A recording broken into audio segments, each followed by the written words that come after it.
तो आज बच्चों हम लोग बात करते हैं एडियाबेटिक प्रोसेस के बारे में। कौन सा process? Adiabatic process. Adiabatic process क्या था, मैंने आपको कल भी बताया था। ये एक ऐसा प्रोसेस है यहाँ हीट का एक्सचेंज नहीं होता, मतलब यहाँ डेल्टा क्यू की वैल्यू कितनी होती है? 0, क्योंकि हीट का एक्सचेंज होता ही नहीं, हीट रिमेन्स कांस्टेंट, है कि नहीं? और एडियाबेटिक प्रोसेस होने के लिए दो नेसेसरी कंडीशंस है, दो जरूरी कंडीशंस है, तभी एडियाबेटिक प्रोसेस होगा। जैसे मैंने आपको कल बताया था, आइसोथर्मल प्रोसेस होने के लिए दो नेसेसरी कंडीशन थे। कौन कौन से थे? पहला, आइसोथर्मल के लिए पहला कंडीशन क्या था? वॉल कैसा होना चाहिए था? कंडक्टिंग था, ठीक है। और दूसरा, जो कंप्रेशन और एक्सपेंशन जो होता था बहुत स्लो होता था। लेकिन यहां पर जो वॉल होगा, पहला इसका कंडीशन होगा, इसका जो वॉल होगा वो होगा इंसुलेटिंग। इंसुलेटिंग वॉल होगा। इंसुलेटिंग वॉल का मतलब होता है क्या? ये अंदर की हीट अंदर ही रहने देगा और बाहर की हीट बाहर ही रहने देगा, अंदर और बाहर एक दूसरे से एक्सचेंज नहीं करेंगे। तो ये वॉल कैसा होगा? इंसुलेटिंग, बताया था ना। दूसरा, इसमें जो कंप्रेशन एंड एक्सपेंशन होगा वो कैसा होगा? सडन होगा। सडन, सडन मतलब अचानक से। कंप्रेस होगा, एक्सपेंड होगा, कंप्रेस होगा, एक्सपेंड होगा, अचानक से होगा, बहुत फास्ट होता है, ठीक है। सडन एंड फास्ट होता है। तो ये दो नेसेसरी कंडीशन है किसके लिए? एडियाबेटिक प्रोसेस के लिए। तो what is adiabatic process? It is a thermodynamic process where no exchange of heat takes place between system and surroundings. And what are the two necessary condition? Yeah, what are the two essential condition for adiabatic process? First one, the wall of the container must be insulating, and second one, the compression and expansion should be sudden. तो लिखो फटाफट adiabatic process, उसके अंदर सब heading लिखेगा essential condition for adiabatic process. Essential condition for adiabatic process.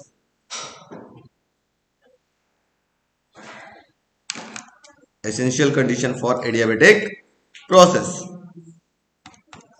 लिखिए पहला point, the wall of the container, the wall of the container must be perfectly insulated. The wall of the container must be perfectly insulated, must be perfectly insulated so that there cannot be,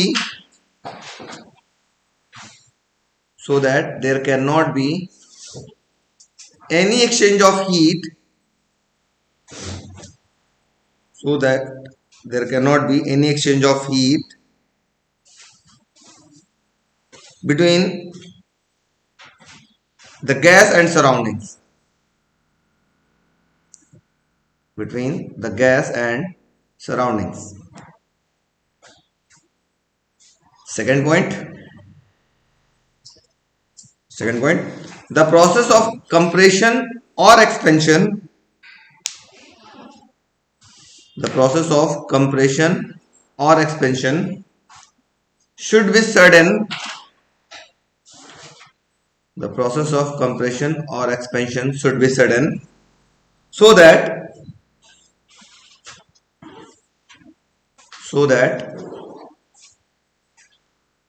heat does not get time, so that heat does not get time, so that heat does not get time to exchange, to get exchange with surroundings. ऐसे लिख लो, to get exchange with surroundings, to get exchange with surroundings.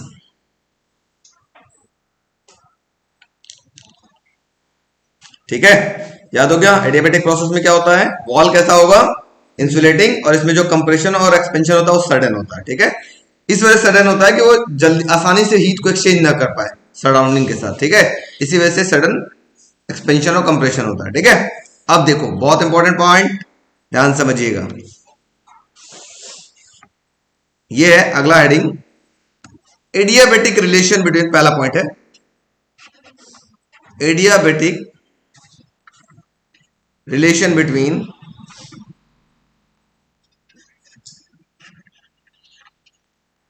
Pressure and volume. अभी छापिएगा नहीं, इसको समझने का प्रयास करिएगा, क्योंकि नोट करने में सब कुछ छूट जाएगा। थोड़ा सा देखने में आपको भयंकर लगेगा, बड़ा सा लगेगा, लेकिन इंपॉर्टेंट है। अगर स्कूल वाले बताते हैं तो इसको लगाइएगा, नहीं बताते हैं तो छोड़ दीजिएगा, है ना। लेकिन है इंपॉर्टेंट, बहुत इंपॉर्टेंट है। इसी के आधार पे सारा प्रेशर वॉल्यूम के बीच में, प्रेशर टेम्परेचर के बीच में, टेम्परेचर प्रेशर के बीच में आप रिलेशन डिराइव करेंगे। इसी रिलेशन के आधार पर कैसे करेंगे देखते हैं। तो जानते हैं बच्चों, since we know that according to first law of thermodynamics,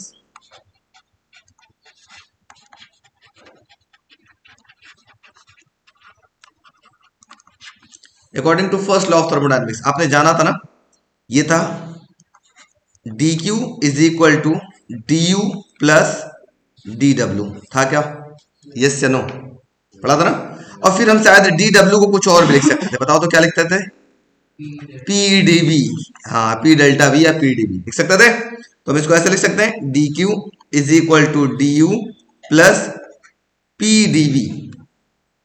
अब हम लोग चलते हैं थोड़ा सा, जब हम लोग मेयर्स फॉर्मूला डिराइव कर रहे थे तो मैं आपको दिखाता हूं, मैंने एक इक्वेशन छोटा सा डिराइव किया था, उसको भी दिखा देता हूं। देखो, जब मेयर्स फॉर्मूला हम बात करते हैं और हम जब सीवी की बात कर रहे थे, तो सीवी की वैल्यू देखो क्या आई थी बच्चों, सीवी की वैल्यू आई थी क्या?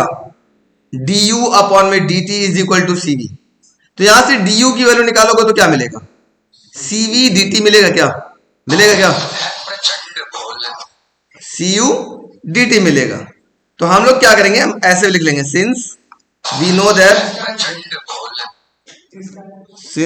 दैट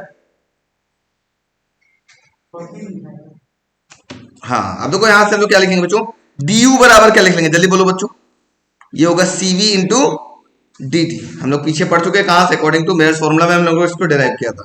तो डायरेक्ट वैल्यू पुट करते हैं, थोड़ा ध्यान समझने का प्रयास करिएगा।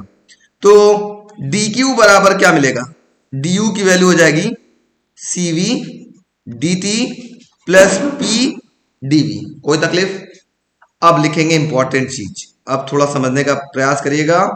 यहीं तक का स्टेप जिसको समझ में आएगा उसको सब समझ में आ जाएगा, आगे कोई दिक्कत है ही नहीं। बताओ, फॉर एन एडियाबेटिक प्रोसेस क्या होता है? हाँ, dq की वैल्यू क्या हो जाएगा? 0 के बराबर हो जाएगा क्या? dq बराबर 0 लिख सकते हैं। ये dq को क्या लिख देंगे? 0। तो क्या मिलेगा, जल्दी बताओ, जल्दी फटाफट बोलो। ये हो जाएगा 0 बराबर, अच्छा इसमें स्मॉल टी नहीं कैपिटल टी होता है, ये होता था आपके पास d into capital T, temperature यहां हुआ करता था ना, यहां पे भी d इंटू कैपिटल टी हुआ करता था। ठीक है, कोई तकलीफ? तो बताओ बच्चों क्या मिल जाएगा, 0 बराबर क्या हो जाएगा, फटाफट बोलो। 0 बराबर cv dt plus p dv, इसको इक्वेशन नंबर हम लोग क्या बोल लेते हैं? 1। कोई तकलीफ यहां तक? वीडियो वाला बच्चों बोलो, कोई तकलीफ? No sir. अब बताओ, बात करते हैं for 1 mole of gas, for 1 mole of gas PV बराबर क्या होता है? RT लिख सकते हैं। 1 मोल का मतलब n की जगह क्या लिख देंगे? 1 लिख सकते हैं। दोनों तरफ डिफरेंशिएट करते हैं, ठीक है, differentiating both side, differentiating both side. मैंने आपको बताया था डिफरेंशिएट करने का तरीका। अगर एक साथ दो फंक्शन आते हैं तो क्या करते हैं, एक को डिफरेंशिएट करेंगे, दूसरे को छोड़ेंगे, प्लस दूसरे को डिफरेंशिएट करेंगे, पहले को छोड़ेंगे। याद रहे कि एक साथ दो फंक्शन पड़ जाए, शादी भी पड़ जाए और बर्थडे पड़ जाए तो क्या करोगे? या तो शादी अटेंड करोगे तो बर्थडे छोड़ोगे, या बर्थडे अटेंड करोगे तो शादी छोड़ोगे। तो यही काम यहाँ पर, दो फंक्शन यहाँ दिखाई दे रहे हैं। तो क्या करेंगे, पहले हम P को छोड़ते हैं, ठीक है, पहले मैं P को छोड़ता हूं, V को डिफरेंशिएट करता हूं dv by dt, plus V को छोड़ता हूं, P को डिफरेंशिएट करता हूं dp by dt, is equal to हो जाएगा R को छोड़ते हैं और ये हो जाएगा dt बाई dt। लिख सकते हैं क्या? दोनों में से dt कॉमन लेके काट देंगे तो हमारे पास क्या मिलेगा, मिलेगा p dv plus v dp equal to r dt मिलेगा। अब मैं क्या करता हूं बच्चों, यहां से dt की वैल्यू निकाल लेता हूं। dt की वैल्यू निकालोगे तो क्या मिलेगा, जल्दी से बताओ तो फटाफट। तो dt की वैल्यू मिलेगा p dv plus V D P upon में हो जाएगा आर इक्वल टू क्या होगा डी टी। क्वेश्चन नंबर इसको क्या बोलते हैं सेकंड। यहां से dt की वैल्यू उठाओ और पहले वाले क्वेश्चन में dt की जगह पुट कर दो, आपका आंसर दिखने लगेगा थोड़ा थोड़ा, अभी नहीं थोड़ा थोड़ा दिखेगा, ज्यादा नहीं। तो लिखेंगे putting the value of dt, putting the value of dt from equation second to equation first. तो बताओ बच्चों फर्स्ट इक्वेशन क्या था, जीरो बराबर क्या था, जल्दी बोलो जल्दी बोलो जल्दी बोलो जल्दी बोलो, cv इंटू डी टी। हो जाएगा cv इंटू डी टी की जगह ये पूरा पुट कर देंगे, क्या पुट करेंगे P DV plus V D P upon में आर, फिर क्या था ऊपर cv dt प्लस क्या था pdv, pdv। यहां तक किसी को तकलीफ, यस नो। थोड़ा सा आप क्या करते हैं एलसीएम ले लेते हैं, और इस चाहो तो सीवी को इसके नीचे भी भेज सकते हो, जीरो कर सकते हो, लेकिन कब कैसे भेजोगे अभी मैं बताता हूं तरीका। या मल्टीप्लाई कर लो, सब पहले एलसीएम लेके मल्टीप्लाई कर लो, क्या मिलेगा जल्दी बताओ जल्दी बताओ क्या मिलेगा। ये मिलेगा CV P DV plus CV V D P plus ये आर यहां चला जाएगा R P DV whole upon में आर, ऐसा दिखेगा क्या। यहां से एलसीएम लिया तो इसमें बस आर मल्टीप्लाई हो गया, अब आके सीवी इसमें मल्टीप्लाई हो गया, कोई तकलीफ नो सर। आर को इधर भेज दो तो जीरो इंटू आर क्या हो जाएगा, इधर तो जीरो हो जाएगा। अब थोड़ा सा ध्यान दो बच्चों, यहां पर इसमें देखो, यहां पर और इसमें दोनों में कॉमन क्या दिख रहा है, पीडीवी कॉमन दिख रहा है क्या, तो इसमें से पीडीवी कॉमन ले लेते हैं। पीडीवी कॉमन लेंगे तो क्या बचेगा बच्चों, देखो सीवी प्लस आर बचेगा, प्लस इधर क्या है आपके पास सीवी वी डीपी लिख सकते हैं। अभी हमने कुछ दिन पहले मेयर्स फॉर्मूला बताया था, CP minus CV equal to क्या होता है आर होता है, आर होता है क्या। अब अगर हम सीवी को उधर भेज दें, CV plus R equal to क्या हो जाएगा सीपी हो जाएगा, तो सीवी प्लस आर की जगह क्या लिख सकते हैं सीपी लिख सकते हैं, तो ये इधर हो जाएगा zero P DV into CP plus CV into V DP. कोई तकलीफ यहां तक तो बोलो बच्चों, किसी भी बच्चे को, यस नो नो। अब क्या करेंगे, इस पूरे इक्वेशन को dividing the above equation by, अब देखो बच्चों एक बात याद रखना है, एक कहानी ये आपको आगे देखने के लिए मिलेगा। सीपी बाई सीवी जो होता है वो होता है गामा, ठीक है, सीपी बाई सीवी क्या होता है गामा। तो हम पूरे इक्वेशन को देखो, सीपी था ना तो हम इसको डिवाइड कर लेते हैं सीवी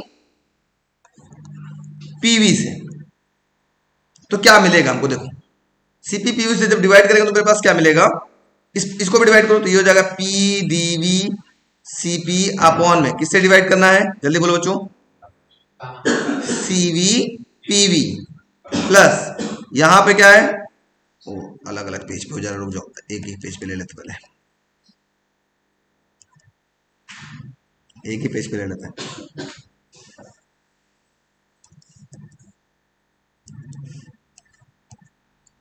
यहां बुला लेते, देखो क्या हो जाएगा जीरो बराबर यह हो गया P DV into CP whole upon में किससे डिवाइड करना है सीवी पीवी प्लस ये भी आपके पास था सीवी वी डीपी अपॉन में किससे डिवाइड करना है सीवी पी वी। कोई तकलीफ, जो कटे काट लो आराम से, कोई टेंशन नहीं लेना है।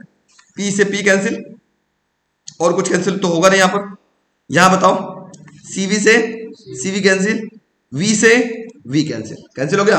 अब आपका लगभग लगभग आंसर के करीब हम लोग पहुंचने जा रहे हैं। तो ये क्या मिला बच्चों जल्दी बताओ, और सीपी बाई सीवी क्या होता है अभी हमने बताया, सीपी बाई सीवी क्या होता है गामा, ये हो जाएगा gamma 1 by V DV plus, अब यहां पे क्या बचा बच्चों, तो सब कट गया, क्या मिला सिर्फ 1 बाई पी डीपी मिल गया। अब क्या करना होता है बच्चों, जब डी डी दिखता है ना तो इसको हटाने का तरीका सिंपली क्या होता है इंटीग्रेट करके, तो लिखेंगे दोनों तरफ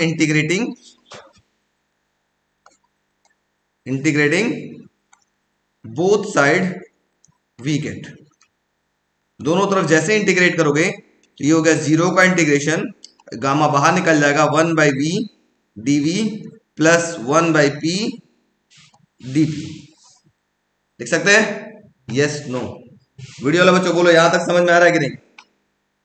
अभी कल मैंने बताया था आपको कि 1/x dx का इंटीग्रेशन क्या था? log e base x। याद आ रहा है किसी को? Very good. और 0 का इंटीग्रेशन होता है 0 प्लस क्या जुड़ेगा? एक कांस्टेंट जुड़ जाएगा, ठीक है, प्लस गामा। इसका क्या होगा जल्दी बोलो? 1/v dv का क्या होगा? log e base v plus 1/p dp का क्या होगा? log e बेस p होगा क्या? अच्छा एक और काम, ब्रैकेट हमने थोड़ा गलत तरीके से लगा लिया, ब्रैकेट इसका ब्रैकेट ये होगा, ठीक है, क्योंकि गामा इसके मल्टीप्लाई में था। अब एक गामा एक लॉग की एक और प्रॉपर्टी होता है, ध्यान से देखना। लॉग अगर ऐसे लिखाओ, लॉग ए लॉग ई बेस बी लिखाओ तो इसको क्या लिख सकते हो? लॉग ई बी की पावर ए हो जाता है, पावर में चाहिए, ये जो आगे होता है ना इसका पावर बन जाता है, ठीक है। तो वैसे ही क्या होगा बच्चों, थोड़ा सा देख के बताओ। अगर देखो ये गामा आगे है तो ये v का पावर क्या हो जाएगा? गामा हो जाएगा ना। तो हम ऐसे लिख सकते हैं क्या? log e बेस v की power gamma plus log e base p लिख सकते हैं यस या नो? एक और प्रॉपर्टी होता है, केवल log ही log चल रहा है, ध्यान से देखिए। log की एक और प्रॉपर्टी मैंने आपको कल बताया था, log a plus log b क्या होता है जल्दी बताओ? log a into B. Very good. तो दोनों अगर यहां पे देखो बीच में प्लस है, इस पूरे को a बोल लो, इस पूरे को b बोल लो, तो क्या लिख सकते हो जल्दी बोलो? ये हो जाएगा log a इंटू बी, मतलब v की पावर गामा इंटू p लिख सकते हैं। एक और प्रॉपर्टी log का यूज होगा, वो भी यूज कर लेते हैं हम लोग। ऐसे होता है, थोड़ा ध्यान देना, बहुत इंपॉर्टेंट प्रॉपर्टी है। log e base x is equal to y लिखा हो, ठीक है, log e base x equal to y लिखा हो तो इसको क्या लिखोगे जल्दी से बताओ? इसको लिखोगे x बराबर e to the power y, x बराबर e to the power y। कोई तकलीफ? Yes no? तो यहां पर भी देखो ये हो गया आपके पास, कंपेयर करो इस फिगर को इससे, तो y की जगह क्या दिख रहा है? k, e की जगह e दिख रहा है और x की जगह x दिख रहा है। तो आप बताओ v की पावर गामा इंटू p बराबर क्या होगा? e की पावर k हो जाएगा कि नहीं हो जाएगा? हो जाएगा। e k ऑलरेडी कांस्टेंट है, e ऑलरेडी कांस्टेंट है, e की पावर k ऑलरेडी, ये पूरा का पूरा क्या हो जाएगा? कांस्टेंट हो जाएगा। तो v की power gamma p is equal to हो जाएगा कांस्टेंट। तो आपके पास फॉर्मूला क्या मिल गया? इस फॉर्मूला मिल गया pv की power gamma equal to constant. ये हुआ adiabatic relation between pressure and volume. अगर स्कूल में कराया जाता है तो याद रखिए। अब देखते हैं बच्चों, adiabatic relation between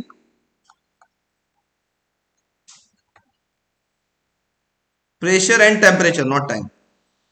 adiabatic relation between pressure and temperature बहुत सिंपल है। तो बात करते हैं फॉर 1 मोल ऑफ गैस, जल्दी से बताओ पीवी बराबर क्या होगा? For 1 mole of gas PV is equal to क्या होगा? आरटी। मतलब आपका जो फॉर्मूला हो उसमें पी तो हो और टी हो, मतलब वी ना हो, तो वी बराबर निकाल लो यहां से। वी बराबर क्या होगा? RT by P. Equation number, इसको कुछ भी बोल लो, सेकंड बोल लो, इसको इक्वेशन नंबर थर्ड बोलोगे? अच्छा तब इसको थर्ड बोल लो, इसको फोर्थ बोल लो। चलो खुश हो जाओ, तुम खुश हो जाओ जो भी बोलना चाहते हो। चलो ये फोर्थ हो गया। देख लेना एक बार कौन सा था ऊपर इक्वेशन, लास्ट वाला, ज्यादा क्लियर होगा। थर्ड है। बहुत पढ़ रहा है, बोलू तो बहुत तो समझदार लड़का है, ठीक है। तो ये हो गया आपके पास थर्ड। अब क्या करेंगे, इसी में हम लोग जहां वॉल्यूम है, वॉल्यूम की जगह क्या लिखेंगे? आर टी बाई पी की पावर क्या हो जाएगा? गामा। तो ये आपके पास फॉर्मूला हो जाएगा पी, वी की जगह क्या लिख देंगे? आर टी बाई पी की पावर गामा इक्वल टू क्या हो जाएगा? के। लिख सकते हैं क्या? तो देखो अब इसको बस सॉल्व कर लेना है। ये हो जाएगा पी इंटू आर की पावर गामा इंटू टी की पावर गामा इंटू पी की पावर माइनस गामा, क्योंकि यहाँ पे पी की पावर गामा होगा, ऊपर जाए क्या हो जाएगा? माइनस गामा इक्वल टू क्या हो गया? के। लिख सकते हैं क्या? देखो ये भी पी, ये भी पी, अगर दोनों का बेस है तो पावर क्या होता है? ऐड हो जाता है। तो पी की पावर क्या हो जाएगा? 1 माइनस गामा इंटू टी की पावर गामा इक्वल टू के अपॉन में आर की पावर गामा। आर क्या है? कांस्टेंट, कांस्टेंट के पावर कांस्टेंट, ये पूरा का पूरा क्या हो जाएगा? कांस्टेंट। तो क्या मिल जाएगा आपके पास? p की power 1 minus gamma into T की पावर गामा इक्वल टू क्या हो गया? कांस्टेंट। फॉर्मूला हो गया, प्रेशर और टेम्परेचर के बीच में एडियाबेटिक रिलेशन हो गया। समझ में आया? बस नोट करो फटाफट। थर्ड पॉइंट बच्चों, थर्ड हेडिंग नोट करिएगा, adiabatic relation between, adiabatic relation between, इससे पहले भी हमने किसके किसके बीच में निकाला था? टेम्परेचर और प्रेशर के बीच में। अब हम निकाल लेते हैं वॉल्यूम एंड टेम्परेचर के बीच में। ठीक है, फिर से करते हैं, चलो बताओ। For 1 mole of gas, for 1 mole of gas, जल्दी बोलो क्या होगा? पीवी इक्वल टू क्या होगा? आपके फॉर्मूला में क्या चाहिए? V चाहिए और T चाहिए, P चाहिए क्या? नहीं, तो P बराबर निकाल लो। देयरफॉर P बराबर क्या होगा? जल्दी बोलो। RT by V। अभी हम लोगों ने एक रिलेशन डिराइव किया था, सिंस वी नो दैट, कौन सा रिलेशन डिराइव किया था? PV की power gamma equal to constant. अभी डिराइव किया था ना पहला वाला इक्वेशन, इसी में पुट करते हैं P की जगह ये पूरा चीज, RT by V into V की power gamma equal to constant. थोड़ा सा सॉल्व कर लेते हैं, ये मिलेगा RT V की पावर गामा माइनस 1, क्योंकि ऊपर ये प्लस 1 है, ऊपर जाके क्या हो जाएगा? -1। लिख सकते हैं क्या? इक्वल टू क्या हो जाएगा? K। तो ये होगा TV की power gamma -1 equal to K by R। K constant, R constant, ये पूरा का पूरा क्या हो गया? कांस्टेंट। तो क्या मिला? TV की power gamma -1 equal to constant. ये हो गया आपके पास adiabatic relation between temperature and volume. बात समझ में आ गया? Yes no? चलो छापो फटाफट।